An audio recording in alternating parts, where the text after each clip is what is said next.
sou Tainá Guinelli e começa agora mais uma edição do Identidade. Hoje estamos recebendo a Bruna Nogueira, coordenadora dos estúdios da Fapcom. Obrigada, Bruna. De nada, é um prazer. Para começar, eu gostaria de saber como que foi a sua escolha profissional. Por que você escolheu fazer comunicação? Eu acho que, na verdade, eu não escolhi a comunicação. Ela me escolheu. E eu acredito que as pessoas certas nascem predestinadas a fazer algo certo. Então, como eu era muito criancinha quando comecei a me apaixonar por rádio, foi um processo, assim, ao longo dos anos, claro. Mas desde os meus 6 anos eu fiquei obcecada pelo rádio, por conta de uma brincadeira ainda. Eu pensava que dentro do rádio tinha o tio do rádio e eu queria muito conversar com ele. Como eles anunciavam muito o telefone na programação, eu peguei o telefone e ficava ligando insistentemente para a Rádio Cidade na época. Até que eu consegui uma ligação e pensaram que era um trote, pediram para falar com os meus pais. E a minha mãe recebeu o convite para que eles me levassem até o estúdio e conhecessem o estúdio da Rádio Cidade. Eu tinha só 6 anos. Naquele momento ali que eu visualizei o estúdio, eu fiquei obcecada, como uma criança ficaria deslumbrada com qualquer coisa. E eu falei, eu quero trabalhar no rádio. Então, as crianças falavam muito em ser atriz, em serem médicas, e eu falava que eu queria trabalhar no rádio. Eu nem conhecia a nomenclatura de radialista ainda. E assim foi. E como que você entrou na área do rádio? Como que você começou a trabalhar com rádio mesmo? Como ouvinte, eu fiquei obcecada a partir dessa visita ali dos 6 anos de idade, e eu sempre ouvindo rádio, um pouco ali na pré-adolescência eu passei a ouvir rádio AM. E eu ouvia toda a programação, até de madrugadinha. E eu comecei a ligar para participar como ouvinte. Eu ligava muito para o programa de um cara que é o meu padrinho de rádio, eu devo muito a ele, um dos, né? Eu tenho 2 padrinhos de rádio, um deles é o Barros de Alencar e o outro é o Rubens Spalin, que é fundador da Rádio CBN. Naquela época eu nem sabia a dimensão desses nomes. Eu tinha acho que uns 14 anos quando eu comecei a me envolver um pouco com mais frequência dentro do rádio, né? E numa dessas ligações para o Barros de Alencar, no programa dele, ele me convidou para ir acompanhar uma gravação, o programa dele, e eu fui. De lá eu conheci ali a equipe da rádio, conheci o Rubens Spalli e ele me convidou para que eu pudesse ir depois da aula aprender alguma coisa, né? Já que eu tinha algum interesse. Foi aí nesse momento que a minha mãe viu e falou assim, tudo bem, é isso mesmo que você quer para sua vida? Eu falei, Eu não sabia de nada do que eu queria para minha vida, porque eu tinha só 14 para 15 anos ali. E eu comecei a ir todos os dias no pós-aula. Eu estudava de manhã e à tarde eu ficava o dia inteiro na rádio. E eu não me sentia cansada, eu tinha uma energia absurda para aprender as coisas e tudo mais. Ia voluntariamente, né? E o Rubens Spalli realmente foi o meu grande professor. Eu aprendi a fazer vinheta de rádio com ele. Eu aprendi a operar uma gravação com ele. E o Barros de Alencar sempre muito generoso. Em alguns momentos ele acreditava que na verdade eu não tinha que ficar ali na parte técnica, que era a minha paixão. Eu tinha que ficar no microfone. Em alguns momentos ele abriu o microfone para que eu pudesse ler alguma notícia de tabloide. Notícias engraçadas, porque eu sempre tive essa voz de criança, né? Mas eu não gostava muito do microfone. Eu gostava de apertar aqueles botões, eu queria muito aquilo. Tanto que eu comecei atendendo o telefone dos ouvintes. Eu não era muito feliz com aquilo. Com a energia que eu estava, eu queria muito mostrar que eu sabia e que eu queria aprender mais ali a parte da mesa de áudio, na transmissão. Claro que foi um processo até eu chegar nesse ponto. E aí aquela criança de 6 anos ficou obcecada por isso e lá com meus 15, 16 eu tive a oportunidade de poder tornar aquilo real. Mas tinha outros projetos para minha vida. Um deles era terminar o colégio. Eu precisei terminar a escola, né? E aí, com 17 anos, terminando ali o ensino médio, completei 18 anos, eu queria muito tirar o meu DRT de radialista. Para mim, aquilo era o mais importante. Hoje eu vejo que não é. Hoje o DRT é um detalhe, né? Naquele momento era o mais importante, porque a certeza que eu tinha para minha vida era que eu queria trabalhar em emissora de rádio para sempre. Hoje em dia, eu já me vejo não mais como uma radialista, nem como uma publicitária, que foi a minha formação de graduação, mas sim como uma profissional do audiovisual. Que eu acho que o rádio me limitaria e a TV me limitaria. E hoje em dia eu não me sinto mais tão limitada. Hoje em dia eu me sinto muito mais no mercado muito mais abrangente, muito mais multimeios, que eu acho que a gente precisa propagar para o mundo, não só para o meio eletrônico que é o rádio, não só para o meio eletrônico que é a TV, mas também para a internet e para o celular e para o tablet e por aí vai. Então, naquele momento, eu tirei o meu DRT como sonoplasta, fiz um curso técnico de radialista, me formei como radialista sonoplasta a princípio, e dali eu comecei a estagiar na Rádio Bandeirantes como sonoplasta, passei por algumas emissoras de São Paulo, passagens curtas, porque infelizmente naquele momento, em 2005, 2006, o mercado de rádio não era a realidade que eu estou vendo hoje. E naquele momento o rádio ele era predominantemente masculino e de pessoas com 30 anos de carreira. Era algo absurdo ver uma menina de 16 anos, de 17 para 18 anos, tentar uma oportunidade com aqueles caras. E então, assim, foi difícil. Foi algo bastante difícil, bastante complicado, foi um percurso de bastante aprendizado, até que eu consegui me firmando e me posicionando, né, como técnica de áudio, me especializei em áudio para broadcasting. E eu fui trabalhar numa emissora gospel de TV. E lá, dos 32 operadores, eu era a única mulher dos operadores de áudio. Então, foi assim, com bastante insistência. Um processo de bastante insistência. Além da sua experiência no rádio e agora que você falou na emissora de TV, você teve outras experiências profissionais antes de chegar aqui na Fapcom? Tive, tem casos curiosos, como, por exemplo, eu cheguei a ser policial. Foi algo que aconteceu, né? Minha família é militar.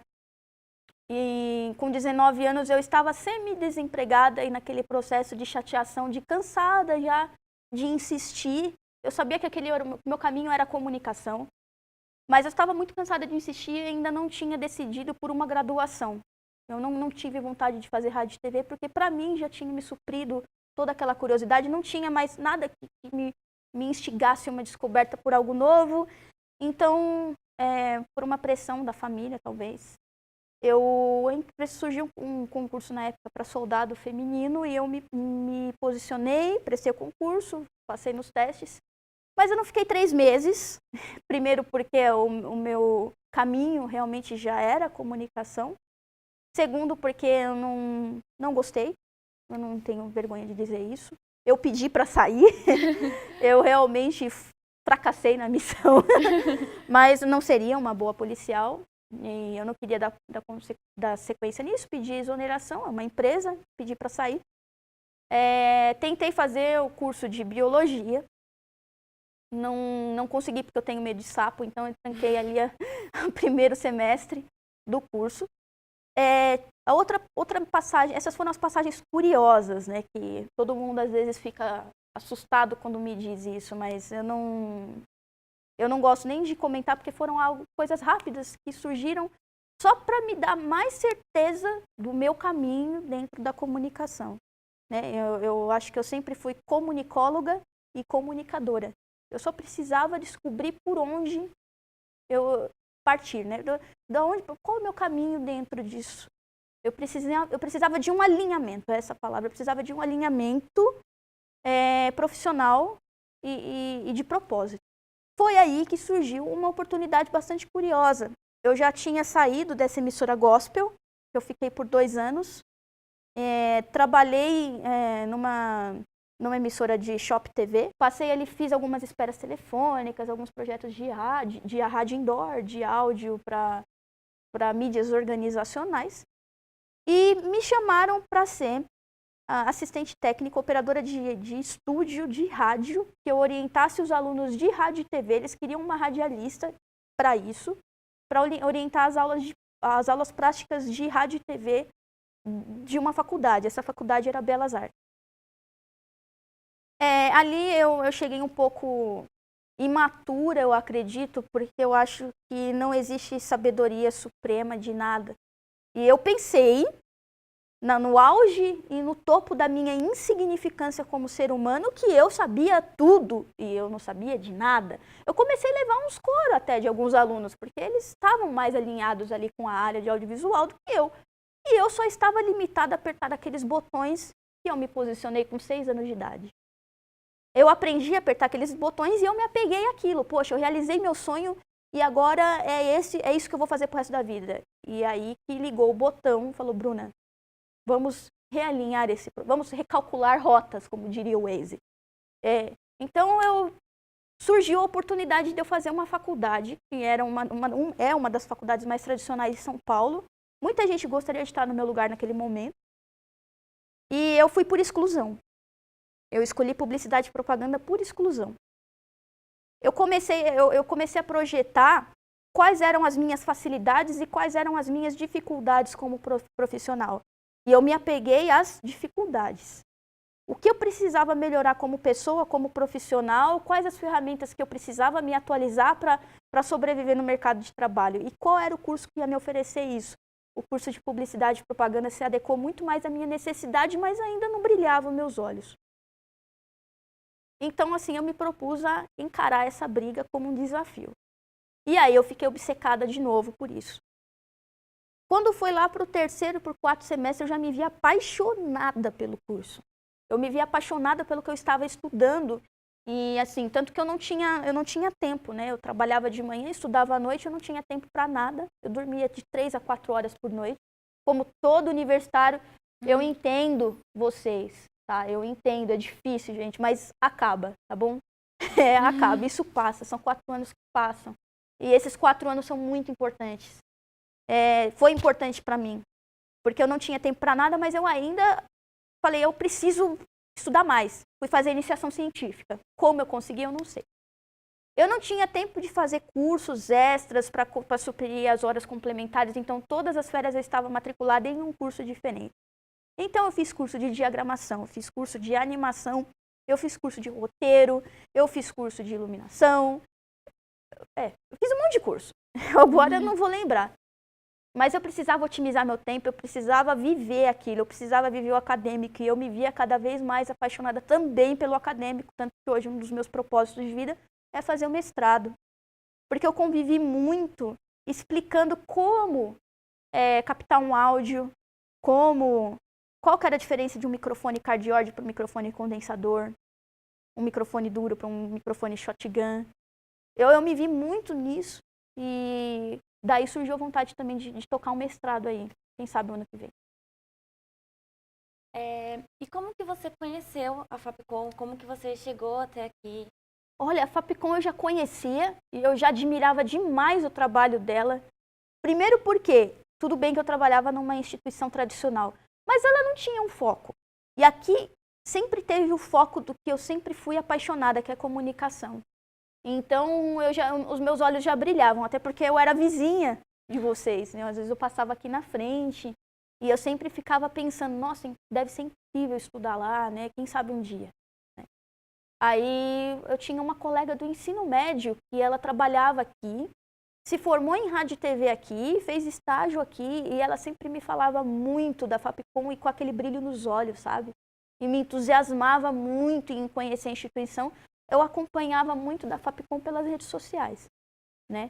E eu ainda estava no processo de me formar e eu cheguei a pensar, eu falei, quem sabe no futuro eu ainda vou para a Fapcom para fazer uma segunda graduação, talvez tecnológica. Ainda tenho essa vontade, é que eu sou uma catalisadora de coisas, né? Eu gosto de muitos assuntos, né? Então, eu ainda namoro alguns cursos aqui, não vou esconder, né? O bacana foi que, como era aqui do lado, então eu tinha alguns colegas que a gente fez aí pelo percurso, que já estudavam aqui, eles me falavam muito bem da Fapcom. Para vir trabalhar lá, foi de uma maneira bastante surpresa e eu sou muito grata pela diretoria e todo o apoio e crédito que eles estão dando para mim, todo o suporte, porque aqui eu estou me sentindo em casa. Logo no primeiro mês eu já me senti em casa. Porque aqui eles valorizam algo que eu sempre valorizei mais do que qualquer coisa, mais do que qualquer recurso técnico. Eu valorizo sempre o fator humano, porque foi onde erraram comigo no passado, o fator humano. Porque as pessoas gostam muito de... Não, é difícil encontrar alguém que vá acreditar no que você faz. O que vai mais surgir no meio do caminho são pessoas para fazer você desacreditar de si mesmo, e essas pessoas também vão desacreditar de si. Como se não bastassem elas desacreditar de você, elas vão fazer você acreditar que você também não é capaz. Isso é uma loucura. O mundo está perdido com isso. É o que mais tem. Então, erraram comigo nisso. Eu aprendi como não fazer. E foi essa proposta que eu trouxe para a diretoria. O potencial humano, ele é muito poderoso. Ele é mais poderoso do que qualquer câmera 4K que tem aqui no estúdio. Ele é muito mais poderoso do que qualquer equipamento que tem aqui hoje na instituição. Desde que eles estejam alinhados com o propósito. E a gente precisa trabalhar muito nisso. Então, quando eu recebi esse convite, eu passei por uma entrevista que tinha outros profissionais capacitados também para assumir essa vaga, essa oportunidade, profissionais que também tinham experiência em coordenação de estúdio de faculdade. Eu fiquei bastante animada e comprometida, eu acordo muito feliz para vir trabalhar. Eu sou naturalmente, sempre fui muito workaholic. Eu não tenho muito braço curto. Inclusive, uma das frases que eu mais falo, inclusive no meu grupo de TCC, foi lá no TCC essa frase, sem braço curto, né? Eu não tenho isso. E eu não tenho apego também. Hoje eu estou num cargo de gestão, né? Eu sou coordenadora, mas eu não tenho um apego com isso, eu não tenho nenhum preciosismo. Se for preciso, eu estou no frontline com a equipe também. Vai ser difícil vocês me verem falar minha equipe, minha sala, meu departamento, eu não falo isso daí. E eu corrijo sempre que eu vejo alguém falando. É a equipe de estúdios da Fapcom. Nós somos uma equipe dos alunos, para os alunos, a gente está aqui para atender os alunos. E eu estou aqui só de passagem, não sei quanto tempo eu posso ficar aqui. Gostaria de ficar muitos anos, né? Porque eu já me apaixonei com o propósito da Paulus como empresa, como gestora, né, dos recursos da Fapcom. E aí eu chego aqui na Fapcom e eu encontro também pessoas que me inspiram todos os dias a ser alguém melhor. São pessoas que me inspiram todos os dias porque fazem aquilo com paixão, com cuidado, com perfeccionismo. São pessoas que olham um detalhezinho no chão e falam, aquilo ali está errado, a gente precisa limpar, a gente precisa tirar. São pessoas que acordam entusiasmadas e acreditam num propósito. Elas não acreditam tanto que, por exemplo, a gente sabe, a gente reconhece que a nossa área do audiovisual depende muito de recurso técnico. Não é um problema para eles investirem. Hoje nós temos a melhor estrutura de qualquer faculdade de São Paulo de comunicação. Eu estou falando isso com certeza, porque eu vim de outras instituições. Eu tenho colegas que coordenam outros estúdios de faculdade de comunicação aqui em São Paulo e não têm os recursos que a gente tem. É importante a gente ter esse orgulho de ser Fapcom, de estudar aqui, de trabalhar aqui e de poder vivenciar aqui. Então, quando eu cheguei aqui e encontrei esse recurso, eu fiquei mais apaixonada ainda. Então, foi ótimo receber essa oportunidade. Não tenho como ser mais feliz, não estaria mais feliz do que eu estaria em outro lugar. Eu estou muito mais realizada aqui. Eu acho que eu consegui receber uma oportunidade muito boa, muito bacana. Eu quero aproveitar da melhor maneira. Eu entrei no meio do semestre. Quero agradecer a equipe que me recebeu muito bem. Eu estou cercada de excelentes profissionais. A equipe do estúdio toda é formada, em maioria aqui na casa, é cria da Fapcom. Então, assim, eles conhecem aqui. Eles nasceram aqui, se profissionalizaram aqui. E eles fazem isso com amor. Parece, às vezes, que é uma gratidão que eles têm pela instituição. E isso me inspira mais ainda a dar o meu melhor. Basicamente é isso. E você, pela sua experiência profissional, pela experiência que você teve, quais são os principais desafios que você acha que um estudante de comunicação tem? Os principais desafios, primeiro, é que a gente está num mercado cada vez mais desafiador, né? A gente precisa ter as mesmas oportunidades para todos e realmente é um momento que a gente está passando que já é o próprio desafio, né? A gente está indo para 2018 já, né? E aquele período de estagnação financeira, todo mundo quer cortar a verba de algum lugar. O primeiro lugar que eles vão cortar, gente, é triste, isso é na comunicação. É naqueles 4% que fica reservado para a comunicação. O nosso desafio é sobreviver. Essa é a realidade. E outro desafio é se adequar às mudanças, se flexibilizar. Talvez é falta de flexibilização que algumas pessoas têm, né? Porque hoje em dia o bom profissional de audiovisual, de comunicação, eu ainda falo mais profissional de audiovisual, esse cara ele precisa ser flexível, de uma maneira como nenhum outro. Porque às vezes o recurso técnico ele é realmente muito caro e às vezes o orçamento é curto. Então a gente precisa gravar com uma câmera boa, com uma lente legal, a gente precisa.